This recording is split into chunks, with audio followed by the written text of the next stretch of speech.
Hello friends, ಎಲ್ಲರೂ ಹೇಗಿದ್ದೀರಾ? ನಮಸ್ಕಾರ. ನಾವಿವತ್ತು ಬಳ್ಳಿಗಾವಿಯ ಕೇದಾರೇಶ್ವರ ದೇವಾಲಯದಲ್ಲಿದ್ದೀವಿ. ಇದು ಕಲ್ಯಾಣ ಚಾಲುಕ್ಯರ ಕಾಲದಲ್ಲಿ ಪ್ರಾರಂಭವಾಗಿ ಹೊಯ್ಸಳರ ಕಾಲದಲ್ಲಿ ಮುಕ್ತಾಯವಾದಂತಹ ದೇವಾಲಯ. ಈ ದೇವಾಲಯದ ಗೋಪುರದ ಮೇಲೆ ನೀವು ಹೊಯ್ಸಳರ ಚಿಹ್ನೆಯನ್ನು ನೋಡಬಹುದು. ಹುಲಿಯನ್ನು ಸಂಹರಿಸುತ್ತಿರುವ ಸ್ಥಳನ ಗುರುತು ನೀವು ಕಾಣಬಹುದು.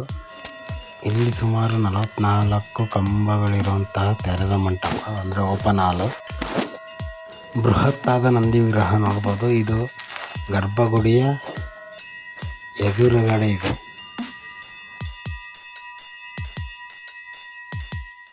ಈ ದೇವಾಲಯದ ಗೋಪುರದ ಮೇಲೆ ಕೀರ್ತಿ ಮುಖಗಳನ್ನು ಕಾಣ್ಬೋದು. ಅಂದರೆ ಕೀರ್ತಿ ಮುಖ ಅಂದರೆ ರಾಕ್ಷಸ ಮುಖ. ಇದನ್ನು ತ್ರಿಪುರಾಂತಕೇಶ್ವರ ದೇವಾಲಯ ಅಂತಲೂ ಕರೀತಾರೆ. ಯಾಕಂದರೆ ಇಲ್ಲಿ ಒಂದು ದೇವಾಲಯದಲ್ಲಿ 3 ಗರ್ಭಗುಡಿಗಳಿವೆ. ಇದು ಈ ದೇವಾಲಯದಲ್ಲಿರ್ತಕ್ಕಂತಹ ವಿಶೇಷ ದೊಡ್ಡ ಬೃಹತ್ ನಂದಿ ಅಂತಲೇ ಹೇಳ್ಬೋದು.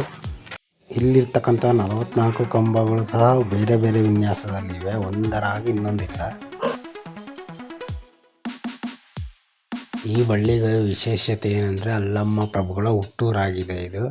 ಈ ತೆರೆದ ಮಂಟಪವು ಹೊಯ್ಸಳರ ಕಾಲದಲ್ಲಿ ನಿರ್ಮಾಣವಾದದ್ದು.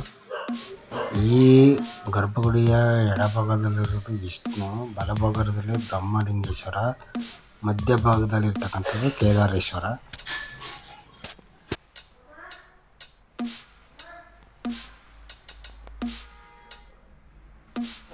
ಇದು ಕೇದಾರೇಶ್ವರ ಮೂರ್ತಿ.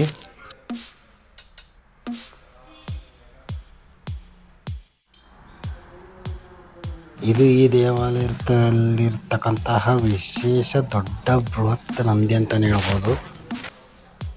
ಈ ದೇವಾಲಯವು ತ್ರಿಕೂಟ ಶೈಲಿಯಲ್ಲಿದೆ ಹಾಗೂ ಈ ದೇವಾಲಯದ ವಾಸ್ತುಶಿಲ್ಪದ ಶೈಲಿ ಬಂದ್ಬಿಟ್ಟು ವೇಸರ ಶೈಲಿ ಅಂತ ಹೇಳಿ. ಇದು ಉತ್ತರ ಮತ್ತು ದಕ್ಷಿಣ ಭಾರತ ಎರಡೂ ಸೇರಿ ಆಗಿರ್ತಕ್ಕಂಥದ್ದು ವೇಸರ ಶೈಲಿ.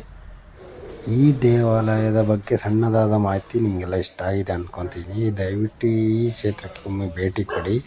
ಹಾಗೆ ನಮ್ಮ ಚಾನಲ್ನ ಸಬ್ಸ್ಕ್ರೈಬ್ ಮಾಡಿ. Thank you.